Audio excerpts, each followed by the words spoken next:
Welcome to Matcha Minutes, your 15-minute tech break with Women Go Tech, where we serve insights as refreshing as your morning cup of matcha. In today's episode, I'm joined by Kotryna Kurt, who is the powerhouse behind the LinkedIn marketing brand Linkedist and a personal branding guru. She has worked with such brands as LEGO and Accenture. She has organized hundreds of workshops and has over 7 years of experience in the tech and marketing world.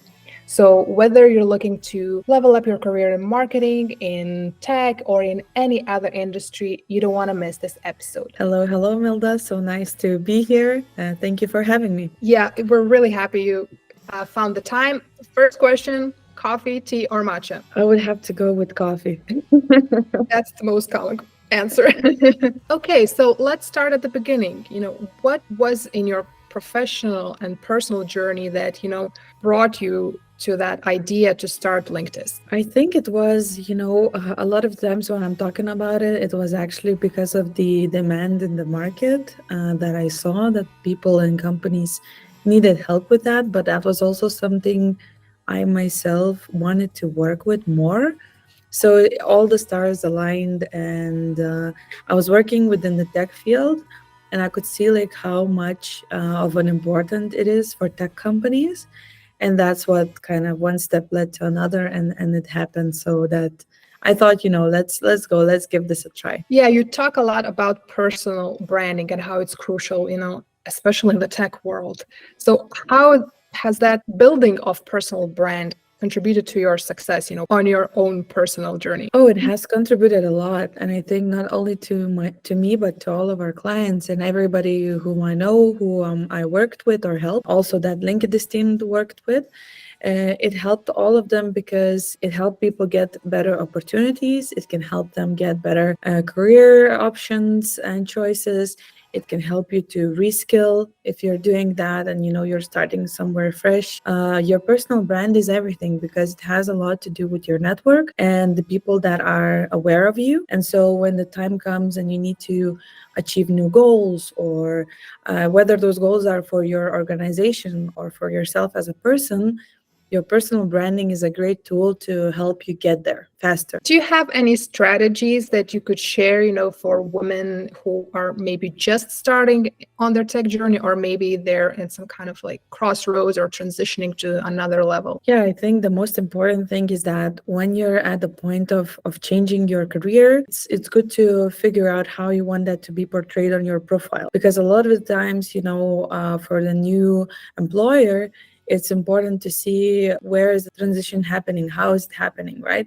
So make sure to update your profile. That's always good. And tell your story, right? In the About section, it's a great place to tell more about, why you're doing this, what inspires you, what motivates you, and so forth. So I think like that would be the very first step. And then, of course, slowly building your network, right? In the new industry, maybe your network should be expanded into the tech fields, but to have that leverage as well. When your potential employer sees your profile, he or she can see that you have lots of connections, the same connection, mutual connections, and also trust you more. One of the things that, we feel that's very helpful for women is mentorship, that it's what we do. And you're a mentor yourself. Do you have any success stories, maybe, from your experience with mentees where they, successfully kicked off that journey, or any other success story? Definitely. So I've been mentoring for a while, and it's been all kinds of mentorships with startups, with singular people,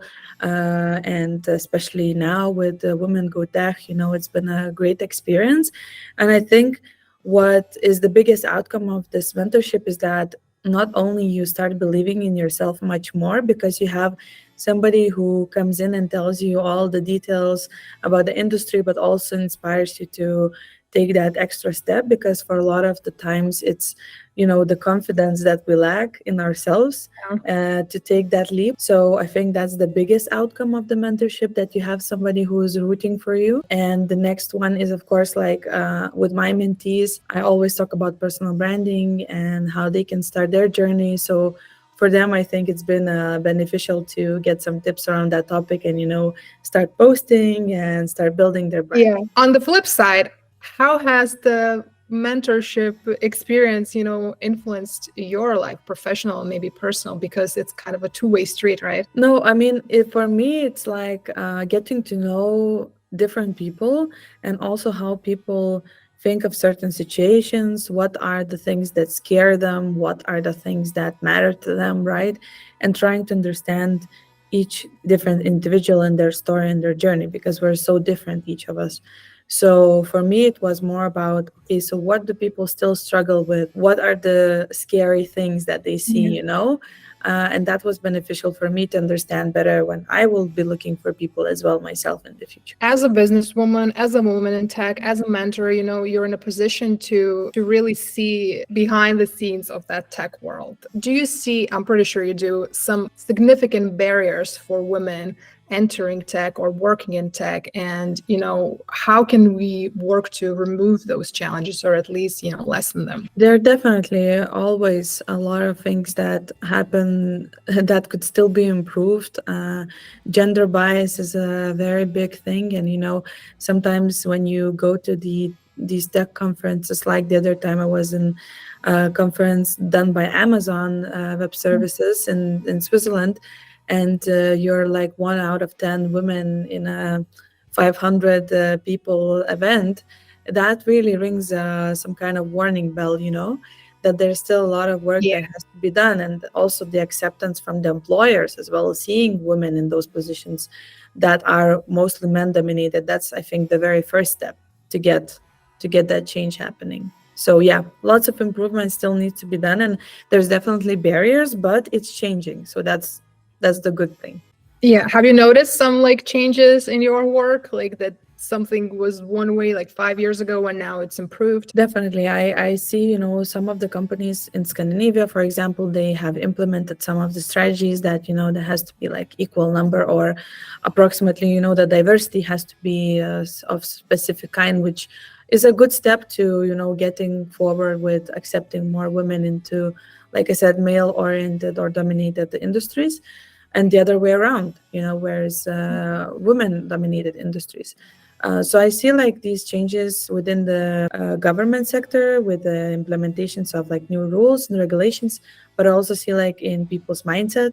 If it's like a more new company and innovative company, then the management team is definitely much more like rooting for the diversity in the company rather than the other way around. That's great. It's step by step. Step by step, it will not happen fast, but we are going into the right direction at least. Switching gears a little bit, as a person in tech, is there some kind of technology or trend that you're super excited right now about, maybe for work, but also in your personal life? To be honest, we are living in an amazing time, AI revolution, right? Yeah. And this is what I'm really excited about. Like, I'm excited about to see how my workday will look like in a year, how many things will be automated by then, and which processes will be done by AI.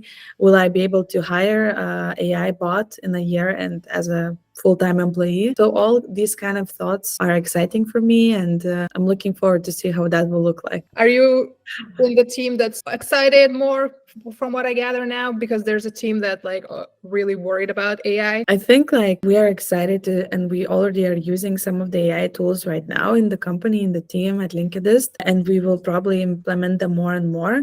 At the same time, we're fully aware that there can be various threats that it can face, but it's really not in our power. So what we Yeah. can do as like simple people, so to say, the people that are not inventing AI, just use the things that we get as products, and then put our hope into the people that are controlling this whole process, that they do it in the right way. It's best to, focus on things that you can control rather than obsess about something, that you have no power over. What is it that you're looking towards when you need that boost? Like, it can be maybe some inspirational podcast or book or a newsletter. It could be a great recommendation, for our community. So I really like a book called The CEO Next Door. I think it's one of my favorite books. Forgot the author now, but definitely by the name of it you can find it.